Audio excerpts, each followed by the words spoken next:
Saudações, Ravens Flock do Brasil. Estamos voltando aqui para falar novamente sobre a nossa história do Ravens, do nosso amado Ravens. A gente falou sobre como que o Baltimore Colts surgiu, como que o Baltimore Colts dominou a NFL por um tempo, falamos até do Johnny Unitas, figura importantíssima aí para o futebol americano no geral, e a gente parou quando o Baltimore Colts saiu de Baltimore e foi para Indianápolis na calada da noite. Até eu mencionei o documentário lá que vale a pena assistir do ESPN 30 for 30 da banda de Baltimore, né? Então, se você não assistiu, dá uma olhada lá. E hoje, novamente aqui, estamos voltando com o Cláudio aqui para falar, para compartilhar mais do seu conhecimento aí com a gente. Saúde, cheers. E falar um pouco mais aí da nossa amada franquia, né? Sempre um prazer então, e uma honra, Foster. Opa, sempre. Vamos voltar aqui para onde a gente parou da última vez aqui, só para o pessoal ter uma noçãozinha, né? Você falou daquela fatídica temporada aí do 0-8-1, né, cara? Que infelizmente aconteceu depois da saída. Fala aí, dá um resuminho rapidinho aí sobre Vamos o pessoal lá, então. não viu. Sempre a gente está caminhando aqui com duas matrizes, né? Com duas linhas do tempo, uma do Browns e uma do Colts. O Colts por estar em Baltimore, por ser o time original de Baltimore, e o Browns por ser o time que virá a Baltimore, numa circunstância que a gente vai explicar mais para frente. Mas é muito importante que a gente tenha bem claro na mente o declínio tanto do Colts quanto do Browns. Vocês vejam que ao longo dos primeiros episódios, a gente viu como essas duas franquias elas tiveram uma história paralela bastante constante. Elas tiveram um apogeu praticamente juntas e entraram em declínio, uma mais, outra menos, né? Também juntas, né? E só um parentezinho que eu quero fazer, que só para o pessoal não achar que a gente zoa muito com o Browns era bem... Eles tinham bastante sucesso antes do Colts chegar até, né? Sim. Então, ganharam 1950, 54, 55, aí ganhou em cima da gente em 64. Então, eles tinham bastante sucesso antes. E é o que você falou, né? Os nossos dois times tiveram uma ascensão muito grande juntos. E engraçado que também caíram juntos, né? A diferença é que a ascensão do Colts foi muito maior, ele chegou a níveis muito mais altos do que o Browns, mas a queda também foi muito maior. E o Browns, ele pecou pela mediocridade, ele foi um time muito, muito constante ao longo de toda a sua história, né? Ele teve alguns momentos de sucesso, teve algum sucesso e teve alguns momentos de algum fracasso, mas assim, não entrou em colapso ainda dentro da nossa história, nós vamos falar disso já já.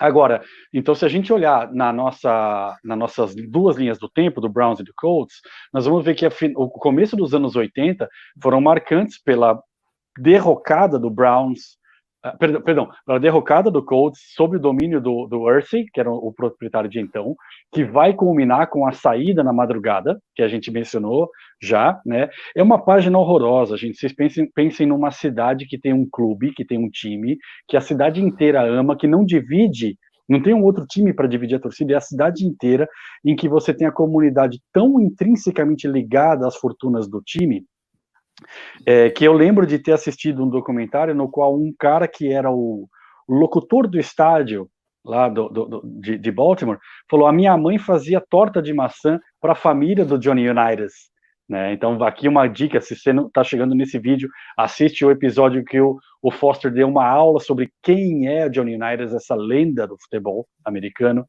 né? Vale a pena assistir. Então assim, os caras mais consagrados estavam em contato com o povão. Baltimore era uma comunidade que vivia em função do futebol. Isso é muito bonito de se ver, né? E para eles ver a decadência e a apatia do time sob o comando do Irsay foi muito triste depois da saída do Rosenbloom. Então, o Baltimore Colts está em profunda decadência a ponto dele desistir, tentar reerguer, e ele fala, vou começar do zero, e fala, vou-me embora, e se manda lá para Indianápolis no meio da madrugada. Então é uma coisa muito traumática, né? A gente tem aí a capa da manchete do Evening Sun, né? E que gerou, inclusive, processos penais, processos legais da comunidade e da prefeitura, né, do poder público, processando o Irsay para tentar manter o Colts em Baltimore, mas não teve jeito, ele levou embora mesmo. E o Browns vai se manter ali no mundo Browns, né, de mediocridade. Então a gente vai ver esta migração do Colts de Baltimore para Indianapolis, não é tão longe. O Browns está logo ali em Cleveland, totalmente sem dinheiro, e tá ali a figura do Washington Redskins, que vai começar a encher o saco de forma determinante, se não no campo, especialmente nos bastidores. Estamos aqui já no final da década de 80. O Browns vai continuar ali num estádio muito velho, com o time muito fraco, não atraindo público, receita caindo. O Art Model pede para a cidade investir, pede para o poder público investir, ou ele ameaça, ou então eu vou me embora para Baltimore, né? Ao passo que o Colts do Bob Irsay, depois da decadência, vai sair para Indianápolis e vai sumir aqui do nosso interesse, tá? Mas por enquanto, por isso que eu pus uma linha nova, além das duas linhas do Browns e do Colts, entrou uma linha agora da cidade de Baltimore, que é a linha branca ali embaixo. Então, o Browns vai estar mediocrão, como sempre, nada de novo nisso.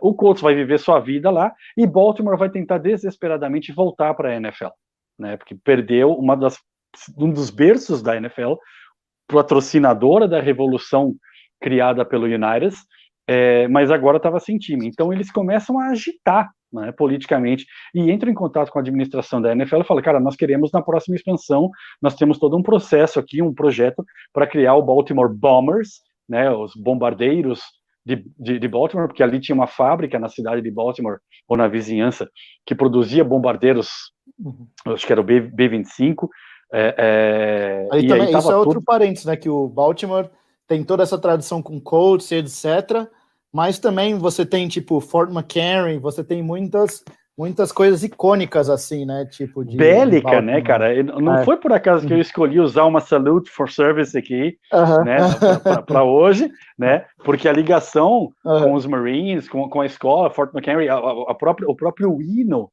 dos Estados Unidos foi composto... ele narra um evento em Baltimore, né? E justamente no forte.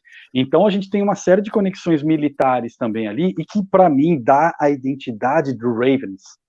Aí, já que você tocou nesse ponto, é uma coisa que eu ia falar num outro episódio, mas a identidade do Ravens vem dessa conexão bélica, militar, de defesa, de estrutura, né? Mas isso a gente vai falar mais para frente. Tudo isso daí, isso daí a gente pega num outro aí.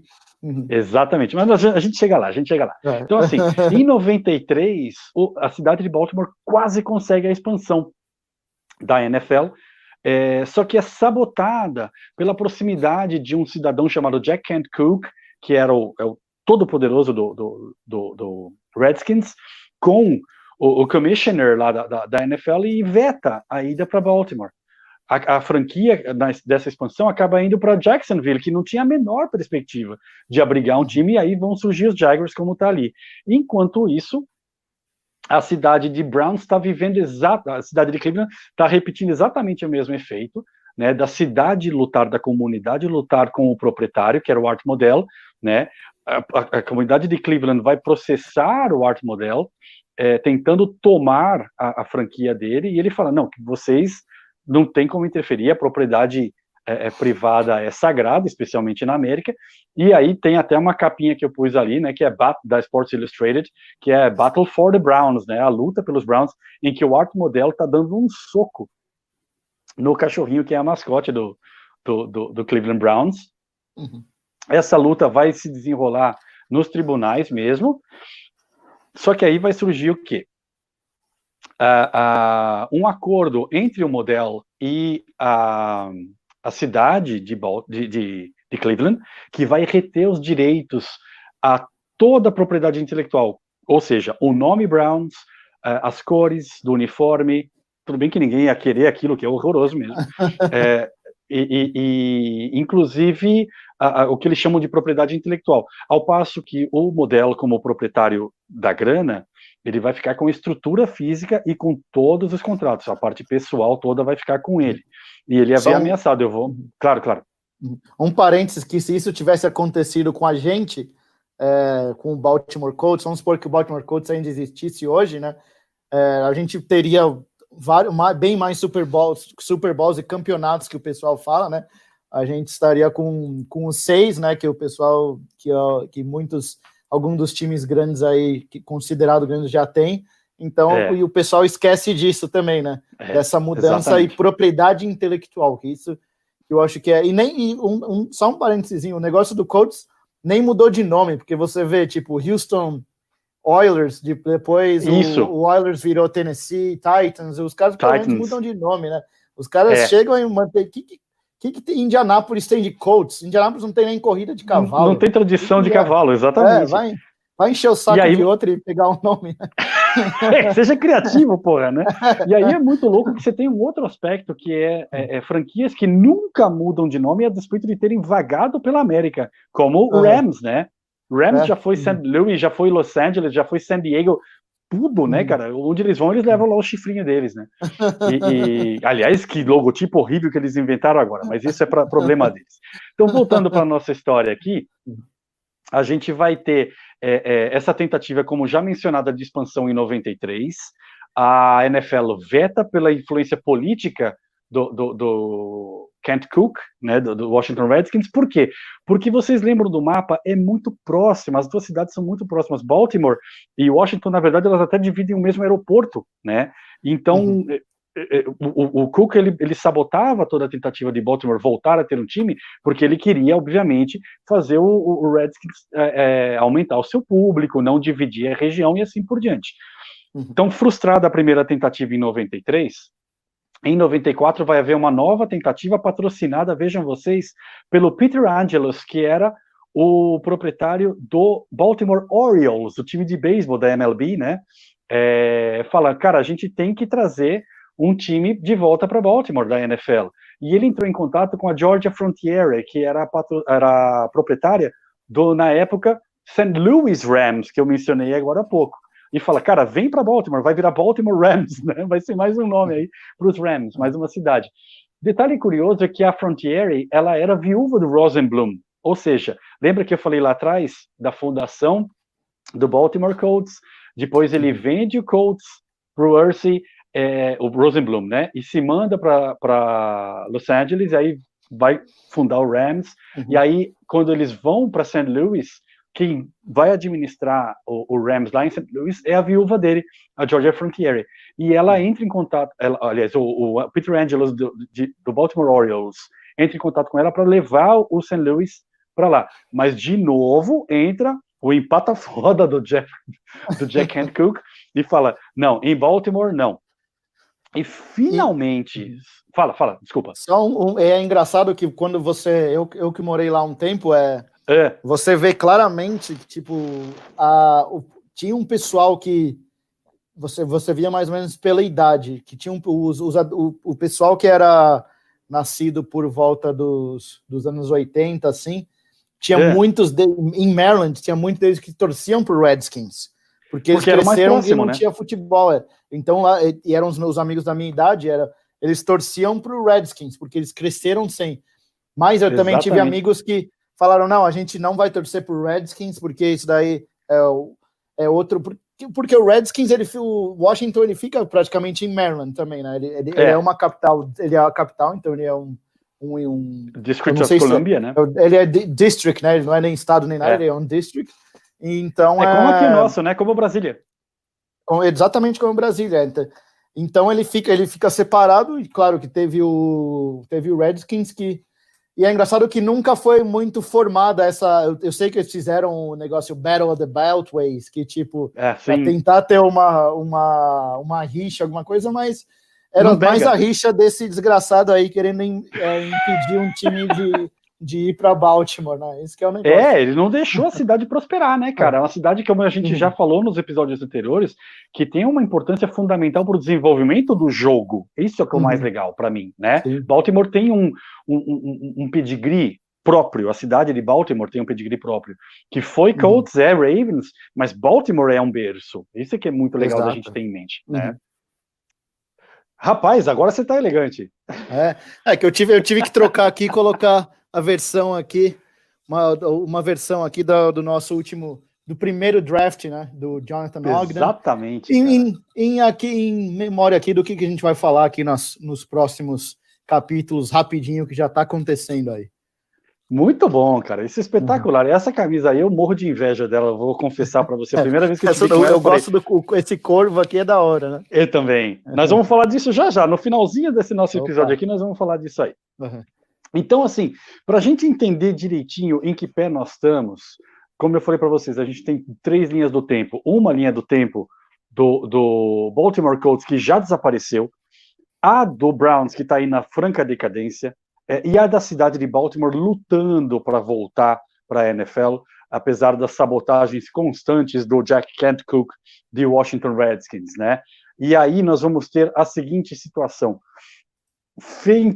terminada a possibilidade, ou extinta a possibilidade de voltar para a NFL através da chegada da Georgia Frontiere, dona do St. Louis Rams, a cidade de Baltimore vai ter que esperar a nova franquia, a nova abertura de franquia, a nova expansão da NFL, e que vai acontecer meio que na contramão, porque depois de 2 negativas tão fortes, uma indo para Jacksonville e a outra simplesmente negada para essa vinda do Rams, a cidade de Baltimore vai conseguir finalmente, na contramão das probabilidades, através da vinda do, entre aspas, Cleveland Browns, que ficou, como a gente já falou, perdeu, o Art Modell perdeu a propriedade intelectual que ficou de posse da cidade, da comunidade de Cleveland, mas aí ele cumpre a ameaça dele ao brigar feio. A briga foi muito feia, ele foi declarado persona non grata na cidade de Cleveland, e ele vai de fato para Baltimore, e aí é feito o concurso, são vários os nomes que são sugeridos, acabam afunilando para uma série pequena, e o nome Ravens é escolhido pela maioria esmagadora ali dos votantes da cidade de Baltimore, que passa finalmente a ter de volta um time de ponta, uma franquia na NFL. Então, essa imagem eu acho preciosíssima. O Art Modell já idoso, né, em 96, levantando a imagenzinha, né, do nome Ravens, em homenagem ao poema famoso do Edgar Allan Poe, que passou ali, apesar de não ter nascido em Baltimore, ele viveu muitos anos na cidade de Baltimore, né, onde, inclusive, ele escreveu o poema The Raven, que eu convido vocês, cara, se alguém de vocês gosta de poesia, procurem a tradução do Fernando Pessoa, porque vejam os nomes que traduziram Edgar Allan Poe, né? Fernando Pessoa e Machado de Assis. Mas se vocês manjam de inglês, procurem a versão original em inglês. Pode ser lida ou pode ser narrada. Para mim, é a quintessência da poesia. Eu não sou um cara dado para poesia, mas isso é impressionante, porque a métrica e a rima são absolutamente perfeitas, e é um poema, por ser Edgar Allan Poe, absolutamente sobrenatural, obscuro, e que vai desaguar, inclusive, na escolha das 2 cores do Ravens, né? O Ravens é a única franquia da NFL que tem como cores padrão dois tons escuros, preto e roxo. A maioria é prata e azul, né? Vermelho e amarelinho, e por aí vai. E o Ravens, Purple não, o Ravens and ele Gold, é obscuro. Né? O Black and Gold, Black and Gold do Steelers, né? Do Steelers, exatamente. Um dos times que a gente mais adora aí da NFL. São os queridinhos, né? e o Ravens, ele tem, então, essa coisa soturna que vem da cultura do Poe já na sua incepção, já no seu nascimento, né? Toda a poesia do Poe, ela é gótica, né? Eu falo que o Poe é o mais britânico dos poetas americanos. E isso acaba, de uma forma ou de outra, sendo incorporado pela entidade que estava nascendo ali em 96, com a chegada do Art Modell, que traz esse ranço da separação absolutamente litigiosa com a cidade de Cleveland, que tomou dele o direito de usar o nome Browns, né? E ao chegar em Baltimore vai encontrar... Na verdade, eu agradeço muito a cidade de Cleveland por isso que eles fizeram, porque senão a gente teria o nome de Browns. Imagina se a gente tivesse aquele capacete. Cara. Não, nossa senhora, melhor não. Cara, então eu muito legal. Com certeza viraria um torcedor do Redskins, sem dúvida. Sem dúvida. Eu morando em Baltimore, ia torcer pro Redskins. Pode crer. Você sabe por quê? Tem uma coisa que é o seguinte, eu acredito muito que ideias têm força, e tem por falta de melhor palavra, elas têm uma vibe, têm um espírito, né? E o espírito do Ravens, ele é a fusão desse cara briguento, que é o Art Modell, que é um cara que eu biografei nos últimos tempos, e é uma personalidade espetacular, polêmico, batia o pau na mesa, um cara que sabia o que queria, entendeu? Não importava, ele brigou com políticos do mais alto escalão lá em Cleveland, que eram políticos influentes, inclusive na cidade de Washington, né, inclusive no governo federal, para manter as coisas do jeito dele. Justamente por peitar, é que a cidade de Cleveland não atendeu os pedidos dele de melhoria de estado e tal. Ele falou, então quer saber, eu vou pegar o que é meu, porque eu tenho dinheiro, e é justo, isso é sagrado na América, e vou para onde bem entender. E ainda bem que ele bem entendeu ir para Baltimore, né? Porque ao chegar em Baltimore ele encontrou uma cidade que estava sedenta por restabelecer a sua conexão com o futebol americano, né?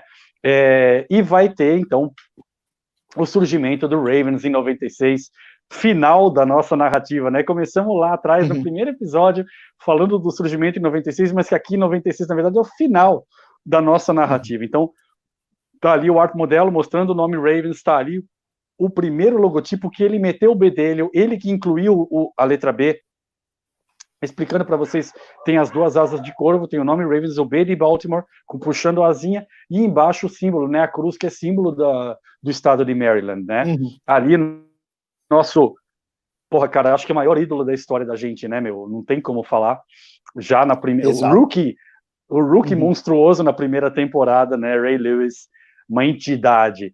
Agora, como tudo no Baltimore, como tudo no Ravens é curioso, a gente tem uma polêmica na escolha do logotipo também, porque vocês viram que a gente viu ali no slide o logotipo oficial da primeira temporada, só que um tal Frederick Bullshot, que nasceu e cresceu ali em Maryland, ao lado da cidade de Baltimore, em 95 registrou este logotipo.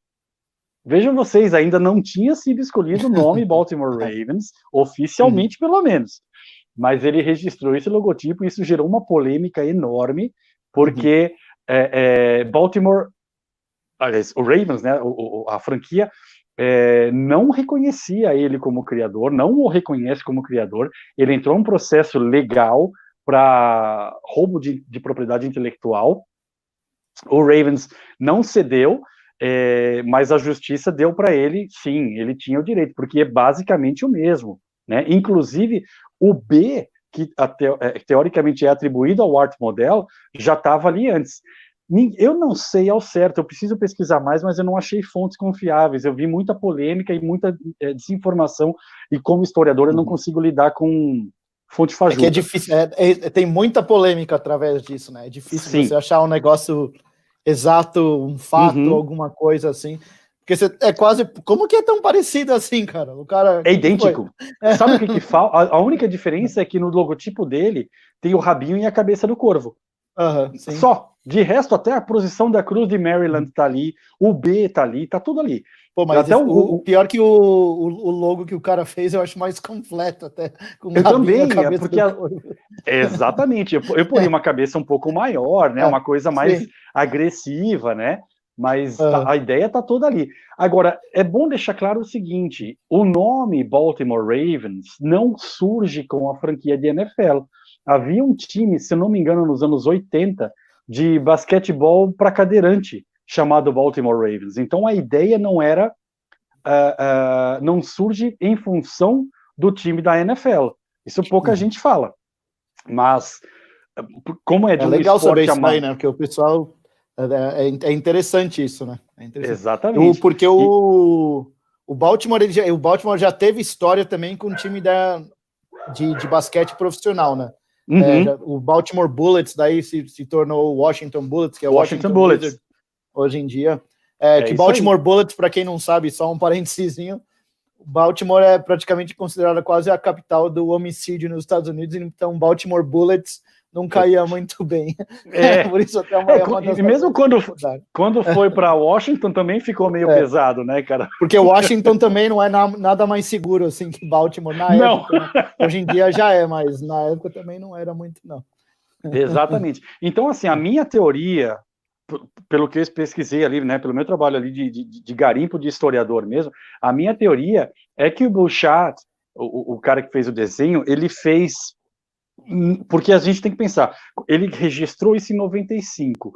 Em 95, nós já tínhamos tido toda a disputa do pessoal do Redskins bloqueando a ida da franquia para lá, né? Já tinha sido descartada em 94 a criação do Baltimore Bombers, e se falava da ida do St. Louis Rams, que virariam Baltimore Rams. Então, ele já estava no meio desse buchicho todo, e ele deve ter pensado, nós temos um time de basquete de cadeirante chamado Baltimore Ravens, por que não fazer um time de NFL? E eu não ouvi isso dele, nem li em lugar nenhum, mas eu imagino que ele possa ter criado esse logotipo pro time de cadeirantes, inclusive, né? Então, é uma teoria, né? É uma teoria, é a minha teoria.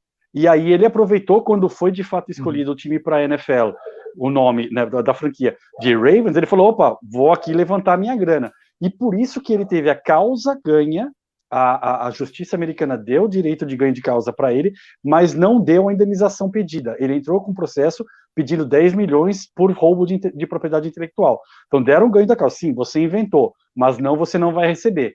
O que é interessante, né? Teria que pegar o processo legal mesmo para ver a argumentação de advogados e tudo mais para entender essa parte toda. Mas é uma polêmica interessante que norteia a gente.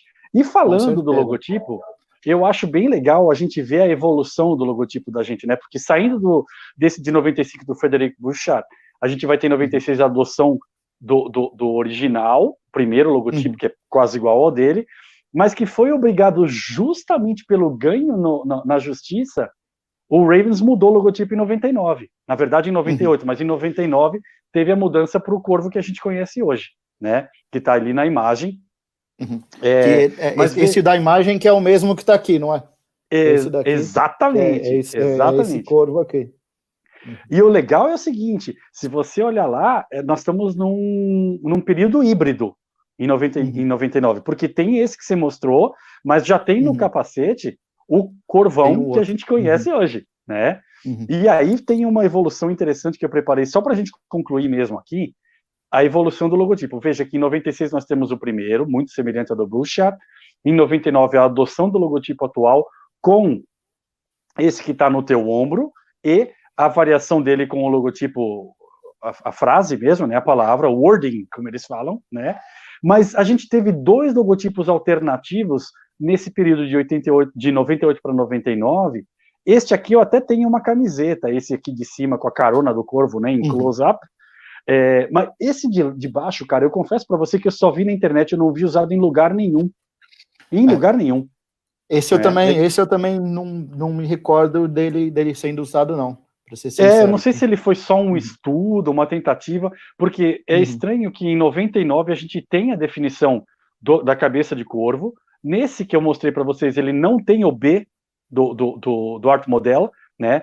Mas o grandão, o que vai se caracterizar como a alma da identidade visual do Baltimore Ravens, tem ali o B do Art Model, que também é uma marca registrada, e está, inclusive, já no ano 2000, adornando o grande anel do nosso primeiro Super Bowl. Mas aí a gente vai deixar isso para uma outra história. Esse é o anel que vai levar aos próximos episódios. Ele está aí para isso, exatamente para isso, Foster. E assim a gente fecha a minha primeira contribuição aqui, de novo te agradecendo muito pelo privilégio de estar aqui falando para a nação Raven aqui no Brasil, né?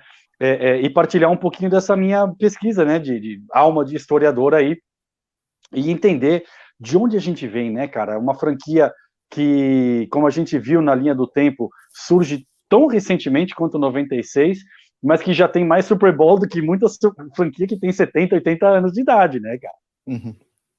Com certeza, cara. E tipo, agradecendo aí o Cláudio, que também ele, fora ter toda a pesquisa, o conhecimento, o conteúdo, ele também tem todo o estilo didático para fazer isso daí, que ajuda muito a gente no entendimento, né? Principalmente o pessoal que está começando aí, quer saber um pouco mais sobre o Ravens, sobre a história do nosso time, que é fundamental você saber, o que a gente falou algumas vezes.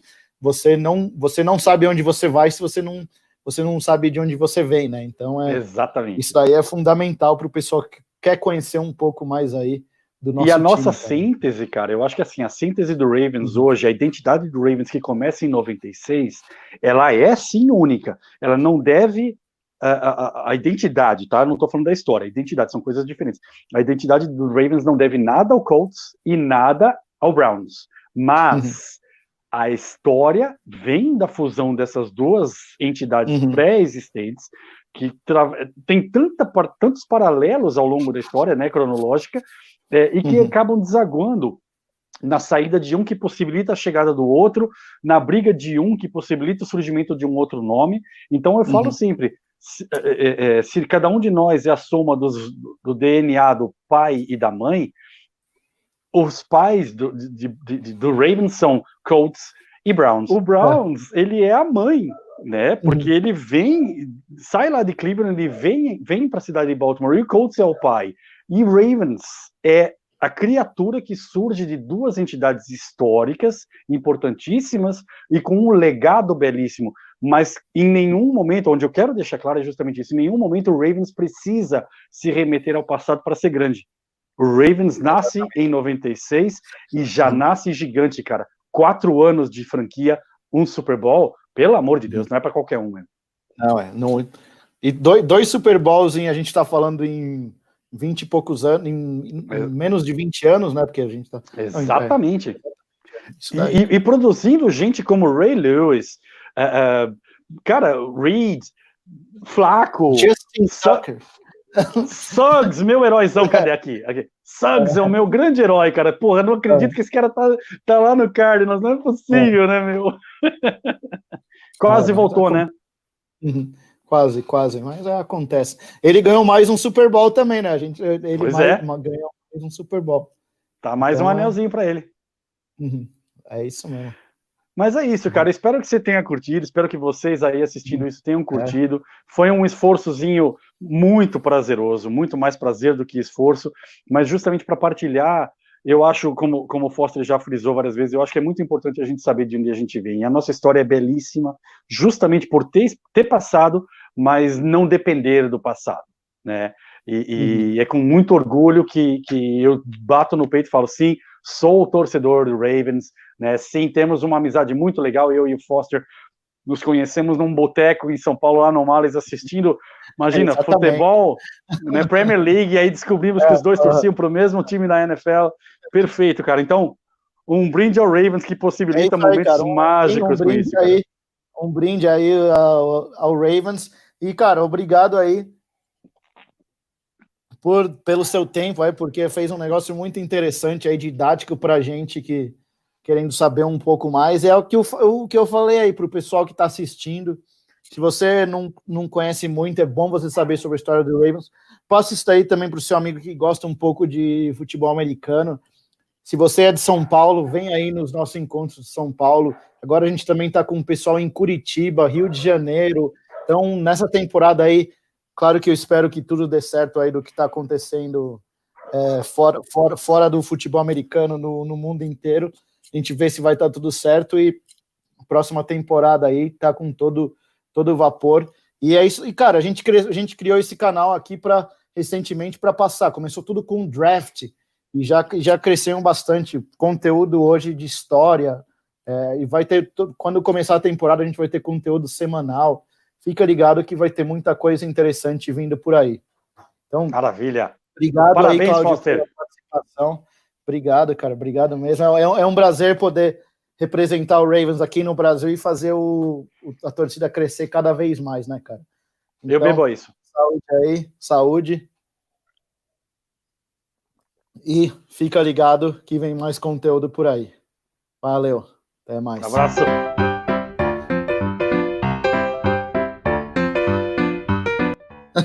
Isso daí vai aparecer no bloopers. Tem que pôr. Tá gravar, tá, já tá gravando, mas daí eu vou fazer tipo uma introduçãozinha e você vai. Eu já nem sei onde a gente tava agora. Cara. Vai lá que eu vou aproveitar e entrar e sair de novo, que o meu travou de novo. Tá. Saudações, pessoal do Ravens Flock. Só fazer, então. Rapidinho, só fazer uma pausa rapidinho, cara, que eu preciso ir no banheiro. Fica assim, daí você faz quando a gente começar. Eita porra. Peraí que caiu, né? O time é Ravens, mas a produção é Browns aqui. Esse que é o problema. Por mais que Brown seja mediocrão, que é tão. Eu falo que Brown. Caraca, derrubei. Não, peraí. Na hora de falar mal do Browns, a gente até derruba. É zica isso daí, então. É zica isso daí.